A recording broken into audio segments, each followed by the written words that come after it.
Pot to plates நேர்களுக்கு வணக்கம். இன்னைக்கு ரொம்ப சுலபமான முறையில் முட்டை ஆம்லேட் குழம்பு எப்படி செய்கிறதுன்னு செஞ்சு காமிக்க போகிறேன். இது இட்லி, தோசை, சாதம், சப்பாத்தியோடு சேர்த்து சாப்பிட்றதுக்கு ரொம்ப அருமையாக இருக்கும். இதை செய்ய தேவையான பொருட்கள் என்னெல்லாம்னு பார்க்குறதுக்கு முன்னால் நம்மளோட சேனலை சப்ஸ்கிரைப் பண்ணாதவங்க சப்ஸ்கிரைப் பண்ணிக்கோங்க. அப்படியே பக்கத்தில் இருக்கிற பெல் ஐக்கானையும் கிளிக் பண்ணிக்கோங்க.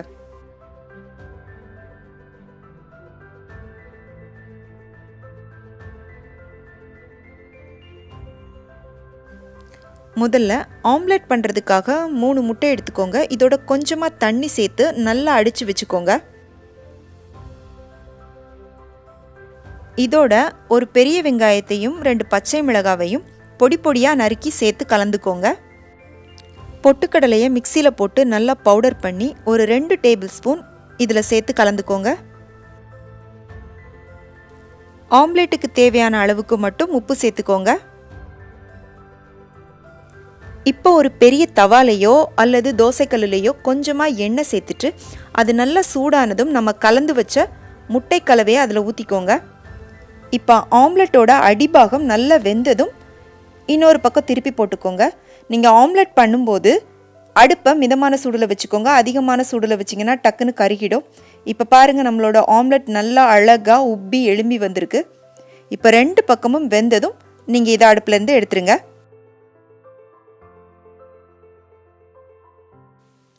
இப்போ ஒரு கத்தியை வச்சோ அல்லது இந்த மாதிரி ஒரு பிட்ஸா கட்டரை வச்சோ உங்களுக்கு தேவையான அளவுகளில் துண்டுகள் போட்டுக்கோங்க.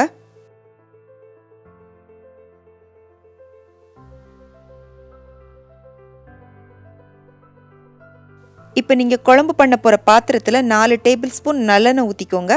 எண்ணெய் சூடானதும் 1/2 டீஸ்பூன் கடுகு போட்டுக்கோங்க. கடுகு நல்லா வெடித்து வந்ததுக்கப்புறமா 1 டீஸ்பூன் ஜீரகம் போட்டுக்கோங்க. ஜீரகம் நல்லா பொரிஞ்சு வந்ததுக்கப்புறமா கொஞ்சமாக கருவேப்பிலை போட்டுக்கோங்க.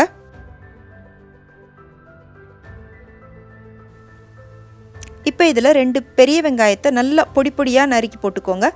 அதோட 2 பச்சை மிளகாவையும் கீறி போட்டு நல்லா வதக்கிக்கோங்க. பெரிய வெங்காயம் போடுறத விட சின்ன வெங்காயம் போட்டு செஞ்சிங்கன்னா இன்னும் நல்ல சுவையாக இருக்கும். சின்ன வெங்காயம் போட்டிங்கன்னா ஒரு 10லேருந்து 15 வெங்காயம் போட்டுக்கோங்க. வெங்காயம் கொஞ்சம் வதங்கினதுக்கு அப்புறமா 2 பழுத்த தக்காளிகளை நல்லா சின்ன சின்னதாக வெட்டி போட்டு வதக்கிக்கோங்க. தக்காளி நல்லா மசிஞ்சு வெந்து வந்ததுக்கப்புறமா இதுக்கு தேவையான மசாலாக்கள் நம்ம சேர்த்துக்கலாம். நான் இதில் 1/2 டீஸ்பூன் மிளகாய்த்தூள், 2 டீஸ்பூன் மல்லித்தூள், 1/2 டீஸ்பூன் சீரகத்தூள், 1/4 டீஸ்பூன் மஞ்சள் தூள் எடுத்திருக்கேன். காரம் உங்களோட அளவுக்கு ஏற்ற மாதிரி நீங்கள் சேர்த்துக்கோங்க. இப்போ இந்த மசாலாவை இதில் போட்டு நல்ல பச்சை வாசனை போகிற அளவுக்கு வதக்கிக்கோங்க. இப்போ குழம்புக்கு தேவையான அளவுக்கு உப்பு சேர்த்துக்கோங்க. இப்போ தேவையான அளவுக்கு தண்ணி ஊற்றிக்கோங்க. தண்ணி கொஞ்சம் தாராளமாகவே ஊற்றிக்கோங்க. ஏன்னா நம்ம ஆம்லெட் போட்டதுக்கப்புறமா குழம்பெல்லாம் ஆம்லெட் நல்லா உறிஞ்சிக்கும். அதனால் தாராளமாக தண்ணி ஊற்றிக்கோங்க. இப்போ ஒரு மூடி போட்டு மூடி இதை நல்லா கொதிக்க விட்டுக்கோங்க. இது கொதிக்கிறதுக்குள்ளே இதுக்கு தேவையான ஒரு தேங்காய் விழுது தயார் பண்ணிக்கலாம். ஒரு சின்ன துண்டு தேங்காய், 1/2 டீஸ்பூன் சோம்பு, 1/2 டீஸ்பூன் மிளகு, 6 முந்திரி பருப்பை மிக்சி ஜாரில் போட்டு நல்லா விழுதாக அரைச்சி எடுத்துக்கோங்க. இப்போ குழம்பு நல்லா கொதிச்சிருச்சு. நம்ம தயார் பண்ணி வச்ச தேங்காய் விழுதை இப்போ இதில் சேர்த்துக்கலாம். தேங்காய் விழுதை சேர்த்துட்டு நல்லா கலந்து விட்டுக்கோங்க. தேங்காய் விழுதை சேர்த்ததுக்கப்புறமா குழம்பு இன்னும் கொஞ்சம் உங்களுக்கு நல்லா கட்டியாகும்.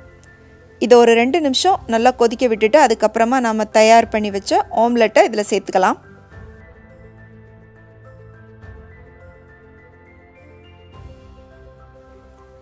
இப்போ லைட்டாக ஒரு தடவை மட்டும் இதை கலந்து விட்டுட்டு ஒரு மூடி போட்டு ஒரு 5 நிமிஷத்துக்கு நல்லா கொதிக்க விட்டுக்கோங்க. இப்போ நான் 5 நிமிஷத்துக்கு அப்புறமா மூடியை திறந்துருக்கேன்.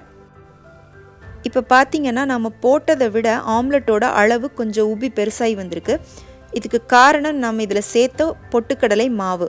பொட்டுக்கடலை மாவு சேர்க்கறதுனால ஆம்லெட் நல்ல மிருதுவாகும். அதோட அது நல்ல கிரேவியை உறிஞ்சு ஆம்லெட்டுக்கு நல்ல சுவையையும் கொடுக்கும். இப்போ இதில் கொஞ்சமாக மல்லித்தழை தூவி இறக்கிக்கோங்க.